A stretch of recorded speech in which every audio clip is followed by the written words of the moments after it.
ദൈവനാമത്തിന് മഹത്വമുണ്ടാകട്ടെ. സഹോദരങ്ങളെ, ബൈബിളിൽ ചില കുടുംബങ്ങളെയും അവർക്ക് ലഭിച്ച രക്ഷയെയും കുറിച്ച് പ്രസ്താവിക്കുന്നുണ്ട്. നമുക്ക് അതേപ്പറ്റി ഒന്ന് ചിന്തിക്കാം. കുടുംബം ദൈവത്തിൻ്റെ പദ്ധതിയാണ്. ദൈവം കുടുംബങ്ങളെക്കുറിച്ച് കരുതുന്നു.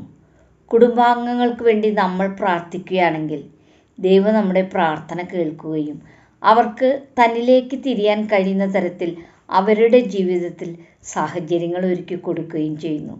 ബൈബിളിൽ പ്രതിപാദിക്കുന്ന ചില കുടുംബങ്ങളെ നമുക്ക് ഉദാഹരണമായിട്ടെടുക്കാം. ഒന്നാമതായി നോഹയുടെ കുടുംബം. അക്കാലത്ത് ഒരു നീതിമാനായിരുന്നു നോഹ. എന്നാൽ നോഹയുടെ കുടുംബത്തിലെ മറ്റംഗങ്ങൾ നോഹയെപ്പോലെ നീതിമാന്മാരും വിശ്വസ്തരുമാണെന്ന് അവിടെ പറയുന്നില്ലെങ്കിലും കുടുംബത്തെ ഒന്നടങ്കം ജലപ്രളയത്തിൽ നിന്ന് രക്ഷിക്കുന്നതായി കാണുന്നു. ഭൗതികമായ ഒരു രക്ഷയാണ് ഇവിടെ ലഭിക്കുന്നതായി കാണുന്നത്. ഇയ്യോബിൻ്റെ കാര്യമെടുക്കുകയാണെങ്കിൽ നീതിമാനായ ഇയ്യോബിന് മക്കളും സമ്പത്തുമെല്ലാം നഷ്ടപ്പെടുന്നു. ഇയ്യോബിൻ്റെ ഭാര്യയാണെങ്കിൽ ഇതെല്ലാം കണ്ടിട്ട് ദൈവത്തെ തള്ളിപ്പറഞ്ഞ് മരിക്കാൻ പറയുന്നു. എന്നിട്ടും അടിപതറാതെ ദൈവത്തിൽ ആശ്രയിച്ച ഇയ്യോബിന് വീണ്ടും മക്കളും സ്വത്തുമെല്ലാം കൊടുക്കുന്നു. ഇവിടെയും ആ കുടുംബത്തിന് ഭൗതികമായ രക്ഷയാണ് ലഭിക്കുന്നത്. യോശുവയുടെ കുടുംബത്തെ പറ്റി പറയുകയാണെങ്കിൽ യോശുവ ധീരതയും വിശ്വാസവും നേതൃത്വ ഗുണമുള്ള ഒരു കുടുംബനാഥൻ തന്നെ. യോശുവ ധീരതയോടെ പറയുന്നു. യോശുവ 24:15 പറയുന്നു കേൾക്കൂ. ഞാനും എൻ്റെ കുടുംബവുമോ ഞങ്ങൾ യഹോവയെ സേവിക്കും. ഇസ്രായേൽ ജനത്തെ നയിക്കാൻ കഴിഞ്ഞ യോശുവയ്ക്ക് സ്വന്തം കുടുംബത്തെയും യഹോവയിലേക്ക് തിരിക്കാറായി. പുതിയ നിയമത്തിലേക്ക് വരുമ്പോൾ യേശുവിനെ കാണാൻ ആഗ്രഹിച്ച സക്കേവൂസിൻ്റെ ഭവനത്തിലെത്തിയ യേശു സക്കേവൂസിൻ്റെ മാനസാന്തരം കണ്ടിട്ട് പറയുന്നു, ശ്രദ്ധിക്കൂ. ലൂക്ക 19:9. യേശു അവനോട്, ഇവനും അബ്രാഹാമിൻ്റെ മകനാകയാൽ ഇന്ന് ഈ വീടിന് രക്ഷ വന്നു. സക്കേവൂസിൻ്റെ കുടുംബത്തിന് രക്ഷ വന്നിരിക്കുന്നുവെന്നാണ് യേശു പറയുന്നത്. നീതിമാനായ കൊർന്നേലിയസിൻ്റെ ഭക്തി കണ്ട് പത്രോസിനെ വിട്ട് ആ കുടുംബത്തെ ഒന്നടങ്കം രക്ഷിക്കുന്നതായി കാണുന്നുണ്ട്. അപ്പോസ്തലപ്രവൃത്തി 11:14 കേൾക്കൂ. നീയും നിന്റെ ഗൃഹം മുഴുവനും രക്ഷിക്കപ്പെടുവാനുള്ള വാക്കുകളെ അവൻ നിന്നോട് സംസാരിക്കുമെന്ന് ദൂതൻ പറഞ്ഞു എന്നും ഞങ്ങളോട് അറിയിച്ചു. അങ്ങനെ ദൈവം ആ രക്ഷ ആ കുടുംബത്തിന് വേണ്ടി ഒരുക്കി.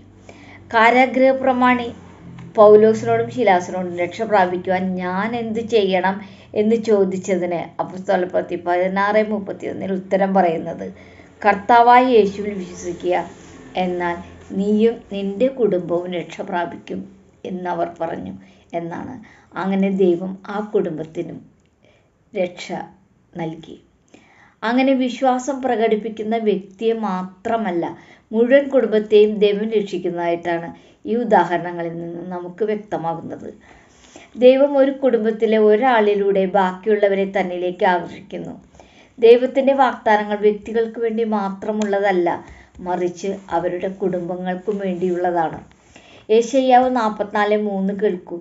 ദാഹിച്ചിരിക്കുന്നിടത്ത് ഞാൻ വെള്ളവും വരണ്ട നിലത്ത് നീരൊഴുക്കും പകരും. നിന്റെ സന്തതിമേൽ എൻ്റെ ആത്മാവിനെയും നിന്റെ സന്താനത്തിന്മേൽ എൻ്റെ അനുഗ്രഹത്തെയും പകരും.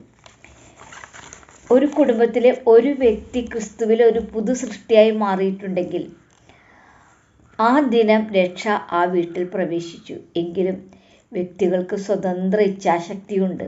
എല്ലാവരും മാനസാന്തരപ്പെടണമെന്നത് ദൈവത്തിൻ്റെ ഇഷ്ടമാണെങ്കിലും ചിലർ വിശ്വസിക്കാനും രക്ഷ സ്വീകരിക്കാനും വിസമ്മതിക്കുന്നു.